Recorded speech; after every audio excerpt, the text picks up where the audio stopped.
안녕하십니까, 조이쌤의 Q&A입니다. 좋아요와 구독 땡큐. 네, 지금도 이메일 많이 보내주셔서 항상 감사하고요. 이메일이 좀 많이 밀렸어요. 근데 빨리빨리 답장을 보내드리려고 노력하고 있고, 그리고 이제 이메일은 다 보내드리고 방송 아이템으로 요거 해야지 골라놓은 것도 많이 밀렸습니다. 그래서 오늘 최대한 많이 해결해 보려고 할 거고요. 그렇다고 해서 뭐 이메일 답장이 엄청 늦거나 그러진 않으니까 아래 있는 주소로 공부와 관련된, 입시와 관련된 질문이 있으시면 언제든 이메일 보내주시기 바랍니다. 네, 오늘의 사연입니다. 울산에 있는 여고 2학년생 학부모입니다. 문과고요. 내신은 3등급에서 4등급을 왔다 갔다 하고 국어는 2등급이 나온 적도 있습니다. 공부를 하고자 하는 열정은 높으나 진로에 대한 확신이 없어 상담드립니다. 취업이 잘 되는 과를 찾다 보니까 이거 어머님이 찾아보신 거고요. 문과 쪽에서는 보건행정학과, 유아교육학과, 아동청소년복지학과 등이 있는데 어떤 곳이 좋을까요? 사실 제가 교직에 있다 보니 어머님이 교직에 계신 분이에요. 교직 쪽으로 오길 간절히 바라며 보건교사, 사서교사, 상담교사 등을 할 수 있으면 좋겠다는 막연한 생각을 했는데 근데 의외로 이쪽이 취업문이 굉장히 좁다고 하더군요. 그렇지만 간호사는 또 너무 힘든 것 같고 학생이 성격이 밝고 대인관계가 좋다 보니 상담교사나 국공립 유치원 교사를 했으면 하는 바람이 있습니다. 4가지 질문을 해주셨어요. 네. 첫 번째는 보건행정학과를 가려면 4년제로 내신에서 어떤 과목을 이수해야 하나요? 현재 국영수, 수원, 수투, 미적분 빼고 확통까지 하는데 사탐 3과목을 선택했고요. 그리고 과탐은 선택하지 않았다고 합니다. 과탐이 없어도 될까요? 보건행정학과를 나오면 간호사 외에 어떤 진로가 있을까요? 질문 2번. 학교 상담교사를 하려면 어떤 과를 가야 할까요? 질문 3번. 유치원 교사를 하려면 임용시험이 많이 어려운가요? 지금 4대는 이게 사범대학을 말씀하시는 거고요. 진로가 굉장히 어려운데 임용이 잘 안 돼서 국공립 유치원도 그럴까요? 질문 4번.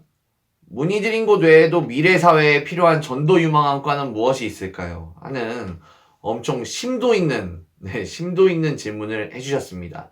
저도 4개의 질문에 맞춰서 4단계로 끊어서 말씀드리도록 하겠습니다.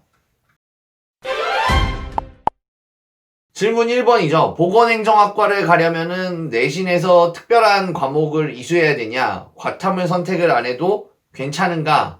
라고 말씀하시는 건데, 보건행정학과는 문과, 이과에서 다 지원할 수 있습니다.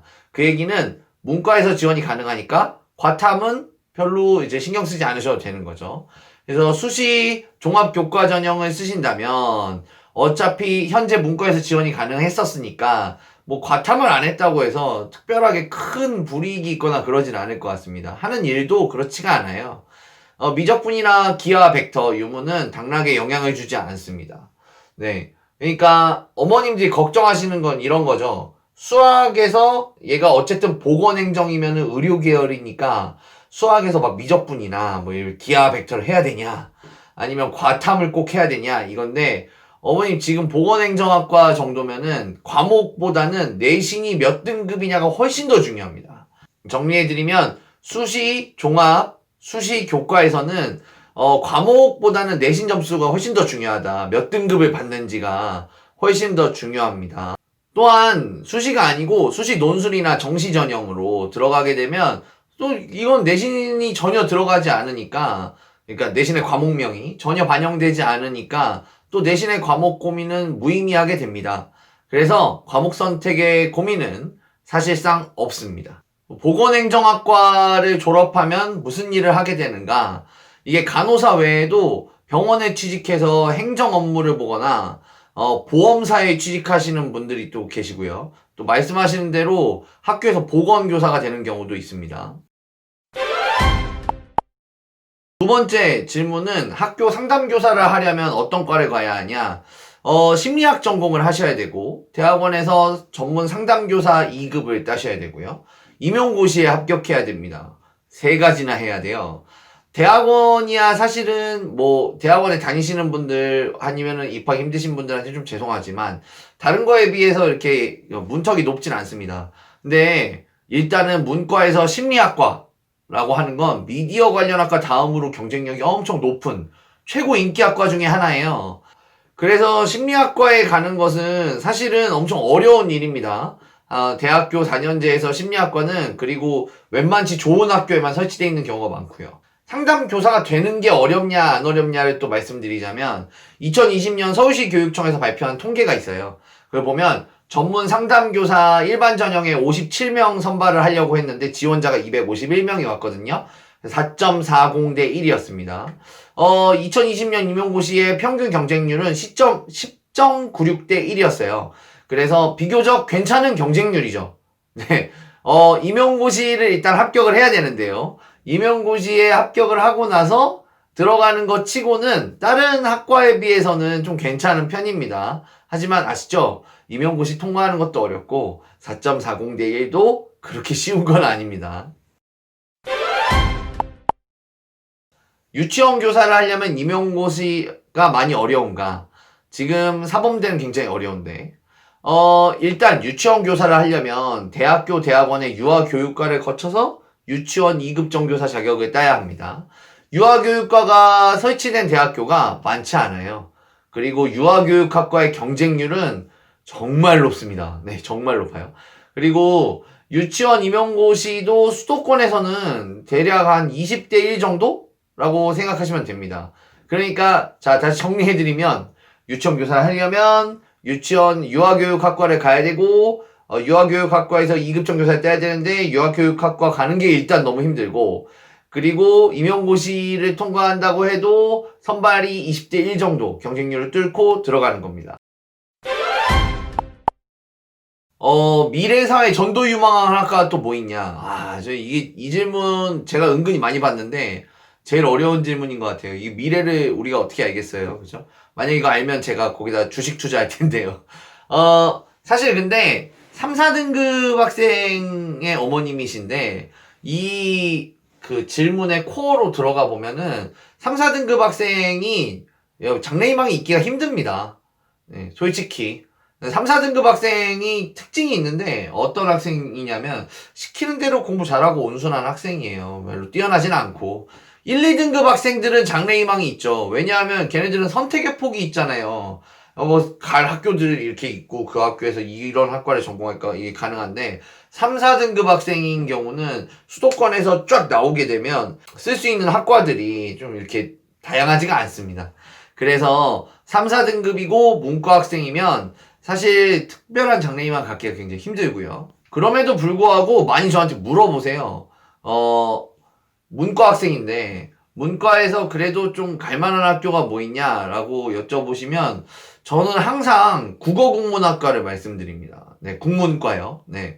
아니 이 시대에 지금 책이 안 팔려가지고 출판사가 줄줄이 망한다는데 무슨 국문과냐라고 생각하시는데 저는 범용성이 좀 넓다고 생각해요. 왜냐하면 국문과를 가서 교육기관에 갈 수도 있죠. 국어 선생님이 될 수도 있고 아니면 국어학원이 요즘 많잖아요. 국어학원 선생님도 될 수도 있고 아니면 작가가 돼서 방송국 작가가 될 수도 있어요. 글 쓰는 능력이 생겨서 게임 회사에 가도 작가 일을 할 수가 있어요. 게임 회사도 요즘에는 스토리보드 작가가 있거든요. 그리고 요즘에는 이제 국문과나 이런 작가분들, 글 잘 쓰시는 분들이 정계에 많이 갑니다. 정계에. 그래서 국회의원 보좌관이나 아니면 청와대 비서관 이런 데 가가지고 연설문 수정하거나 연설문 쓰는 일을 많이 하시거든요. 그래서 국문과가 좀 폭넓게 아직도 우리나라 사회에서 쓰일 때가 좀 있지 않나? 라는 생각이 좀 들고요. 사실 3, 4등급 학생이 아무 학교나 딱 집었을 때 웬만한 학교에 다 있을 만한 학과 중에 범용성이 있는 건 경영대학이죠. 네. 경영대학, 경영학과 이름이 이제 다 달라요. 뭐 국제경영학과, 경영정보학과, 경영학과 뭐 어쨌든 경영대학도 나쁘진 않은 선택인 것 같습니다. 일단은 숫자를 많이 뽑아요. 학교마다 숫자를 많이 뽑기 때문에 그리고 무난하죠. 어느 학교에나 다 있고 어쨌든 물론 기업이 뽑는 인원을 자꾸 사원의 인원을 줄이기 때문에 앞으로 막 전도 유망한 학과다! 이건 아니지만, 어쨌든 앞으로 확 줄어들진 않을 것 같아서. 네. 그래서 경영학과 분들은 보통 졸업 후에 시험을 보고, 어떤 범용성이 있냐면, 일단 회사원이 되시는 게 있죠. 회사원이 되시는 게 있고, 경제 관련 공무원이 되시는 분들이 있고, 세무사가 되기도 하고요. 그리고 보험회사 같은데 은행이나 금융권, 증권회사 이런 데 취직하시는 분들이 있고요. 지금 현재 이제 G세대라고 하잖아요. 네, G세대의 트렌드를 보면 이 공시생 열풍이에요. 그러니까 현재 20대의 분들이 공시생에 굉장히 매진하거든요. 안정적인 거를 좋아하시는 거죠. 그래서 이 둘로 요약할 수 있는 것 같아요. 안정적인 삶을 추구하기 위해서 공무원 시험, 안정적인 학과 이런 것들을 준비한다가 있고, 모험적인 삶을 추구하면서 전공과 관련되지 않든 막 폭넓은 경험을 할 수 있는 학과에 간다. 이렇게 두 가지 형태가 있는 것 같고, 사실 좀 죄송한 말씀입니다만 3, 4등급에 있는 학교들의 목표가 되게 다 그런 건 아닌데 취직에 좀 포커스가 너무 맞춰져 있어요. 그래서 사실은 학과를 선택할 때 취직이 중심이냐 경험이 중심이냐 이걸 선택하는 게 굉장히 어려울 수는 있겠지만, 대부분의 현재 트렌드는 취직이고 안정이다 생각하시면은 좀 선택에 도움이 될까 싶고요. 네, 도움이 되는 이야기였으면 좋겠습니다. 지금까지 조이쌤의 Q&A였습니다. 좋아요와 구독 땡큐.